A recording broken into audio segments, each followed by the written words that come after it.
back again. This is the second episode of why you should prepare for SHTF, for shit hitting the fan. And I want to do a shout out to JC at my work, who's been talking to me a little bit about these why reasons. Why should we do it? Well, one of the points he brought up in my office today was prepared mind. Have you heard about? And I get this quite a bit, not only from people I know, whether they know or not that I'm a prepper, and very few do. And people on this channel, as they say, have you heard about?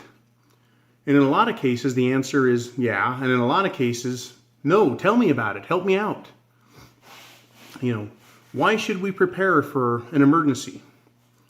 Why should we prepare for shit hits the fan, an excessive rule of law, or a without the rule of law scenario? Why should we prepare for that?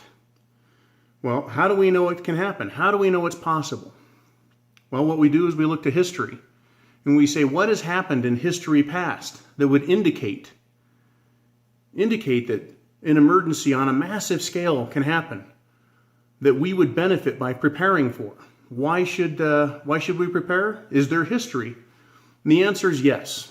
The first example I'm going to give is natural disaster. From the Loma Prieta and Northridge earthquakes in California to Mount St. Helens in Washington, down south to Katrina, and out to the northeast there when Hurricane Sandy hit. These are more recent examples. In the past, we've had more dramatic examples like the Civil War. And in other nations, they deal with terrorism, they deal with civil war, they deal with invasions from other countries. What do we need to be looking at in the history? Well, there's natural and man-made disasters. You can't prepare ahead of time. There's not a whole lot of game plan for a natural disaster because they just happen, and you only have days, if that, to prepare for. And in the event or in the case of wildfires and earthquakes, tsunamis and such, they're rather instantaneous events. There's no time to prepare at all. Other natural disasters like hurricanes and massive snowstorms, we have as little as one day and sometimes only 3 or 4 days to prepare. But there is history of them happening. History of massive devastation. Right? The tsunami that took out Japan just a few years ago was massively devastating. Washed miles and miles inland, killed thousands and thousands of people, and crippled the Japanese economy with the cleanup costs. You can't prepare for those except to have food, provision, basically the bottom layer of Maslow's pyramid. Food, shelter, clothing. Preserve yourself. Okay, that's all you can do there. But that's also the only indication you get that one's coming. The other type, the man-made disaster, the man-made emergencies, the man-made shit hitting the fan that we should be preparing for, comes in the form of war, espionage, sabotage, and terrorism. So here in the United States of America, we've been insulated from that pretty well. But more and more, it's becoming a very real possibility. And you're going to say, well, why should I prepare for that? How can I trust those sources? Well, the sources that are telling us that is very possible are your state and federal government, state and federal bureaucracies, from the CDC to the DHS, Department of Homeland Security, FBI. Everybody is saying it's very possible that we can be hit by a terrorist or a rogue nation. It's very possible. And then history has also taught us that the very government that is supposed to protect its own people can turn against the people and commit acts of atrocity that are beyond imagination. The greatest among those, especially in modern history, that Americans love to reflect upon, is the National Socialist Party of Germany, the Nazis. And that's a big, big, big rock to throw in the middle of the pond and watch the waves that come out of thinking like that, even considering the possibility that your own government could do something like that. It is such an outrageous statement for me to make that is the very reason many people who just begin to look into prepping, they just begin to look at it and they'll hear something like that. So I'm asking you, don't judge the concept, but rather look at the potential. Look at the evidence that would suggest it's possible. And after examining the evidence, then deciding if it's plausible and if you should do anything about it in either event. But if you've come this far, if someone on YouTube, a friend you know, has recommended coming to this channel and watching these videos, why should I prepare for shit hits the fan? Then they think that you've got the desire to preserve yourself and your family, that you've expressed some curiosity in the topic of preparing, and the notion that an apocalyptic or severe national or even state disaster can happen. You've been invited here. So it's been understood that you have the interest and probably the potential to understand and go forward with this. So looking at a government that can turn against its own people, like the Nazis did, is ours capable of that? Well, it's certainly capable of it. Do we have any evidence that it could be happening now? Well, the answer is yes. Yes, it could be happening now, and it likely is. So how do we know? Well, we've got history as a guide, and we've got the actions of the government itself telling us it's very, very possible. So if you're new to the idea of preparing, if you're new to the concept of the patriot movement and other types of movements that are information-based and informative to the people, trying to get them to understand their government and the political nature of the world around them. And I'm not talking about Democrats and Republicans. I'm talking about an agenda that's preparing for something big in this nation. Okay? One of those things, thanks to my good buddy JC, shout out to you, is the potential for Facebook to rewrite its acceptance policies to allow access through a backdoor to your computer. You're going to give them permission when you start using social media and public domains to go into your computer and examine your files, presumably for the purpose of gathering information for marketing. For security reasons. They'll give you a number of reasons and then give you no choice but to accept it if you want to continue to participate in a social machine like Facebook. Now, that sounds a little bit of a vacuous statement. What do we do with that as people who like to think?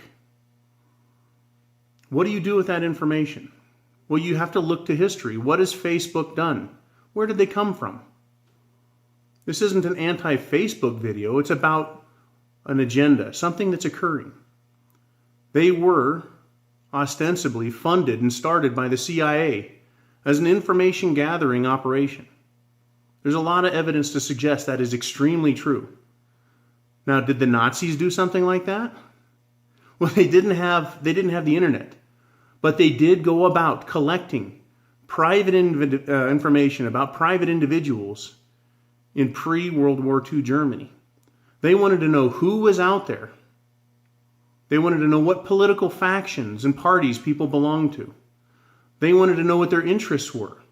They wanted to know what type of family they were from. Were there rabble-rousers? Were they good Germans? Right? Were they Jews? Were they some other ethnic variance that was undesirable? That's what the Nazi Party did. They gathered the information with the express purpose of protecting the fatherland, Germany. What they did with the information is where we've got to think about what a problem that can be. Once the information was gathered, once it was warehoused, filed, combed through, and a corrupt regime moved into place, they used that information in a very negative fashion. Even if you're not a prepper or a history buff, you've heard of the Crystal Night, the Night of Long Knives. You've heard of the Reichstag fire. You've heard of a lot of things that happened. The rounding up of Jews, concentration camps for political dissidents as well as Jews, the expulsion of undesirable ethnic groups from German cities and the nation itself. All of this occurred. And it could only occur because the government had acquired information about the people, very private information, private and important. They did it in a different way. Today, on YouTube and other social media, you tell people about yourselves. You show them who your friends are. People get a good sense of how much money you make. All this is available through the internet now. And the government has expressed extremely high interest in the internet, controlling it, siphoning information out of it, and filing it away for future use. Ostensibly, they'll tell us that it's done for national security purposes, for anti-terrorist purposes. So why should you prepare for shit hits the fan? Because there's history in the past of governments doing it. It's not just natural disasters, even though they're very important and they're something to prepare in advance for. But governments themselves, when taken over by evil factions, waste no time in removing their political enemies, their military enemies, their social enemies.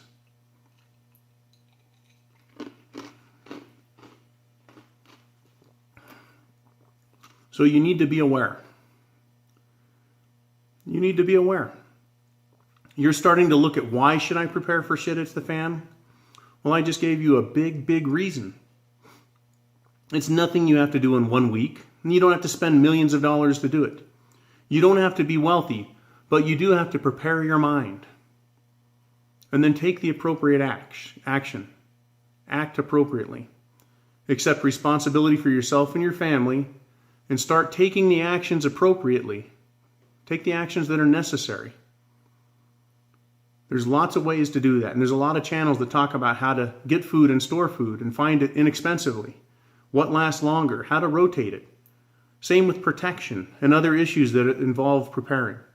But this channel is about why you need to prepare. And history is a great teacher. History gives us fantastic examples of why you should prepare. Why? I just gave you a big one. That's a big chunk of cheese to chew on. And I'd like you to think about it. If you like the video, tell your friends. If you like the video, watch some more.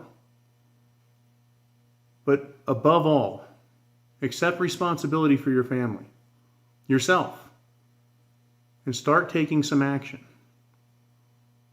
That's the best we can do in this game. It's a very big and complicated game. And the best we can do, and certainly the thing we should do first and foremost, is prepare ourselves and our family for the potentiality of natural and man-made disasters. So for now, this is The Prepared Mind wishing you a good day and a good night. And there'll be more videos like this to come. I hope you watch, subscribe, tell friends, and above all else, start thinking about it. Look around at the world you live in and think about it. Prepared Mind, good night.